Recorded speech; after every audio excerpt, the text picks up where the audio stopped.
जय जगन्नाथ मु प्रदीप मो यूट्यूब चैनल प्रिय साथी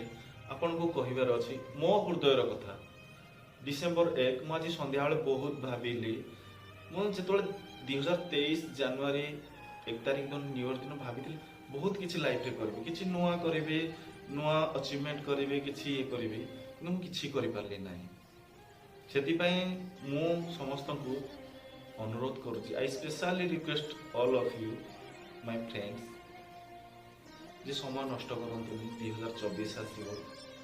एमती भाभी भाभी वर्ष पळै जीवो 2023 भी सरी जीवा गुटे मास परे समय जमा नष्ट करंतुनी समयर मूल्य बुझंतु आ निजको भल पांतु निज ପାଇଁ समय दियंतु निज क्यारियर पछरे धांतु अजथा समय नष्ट करंतु समय एमती चली जीवो।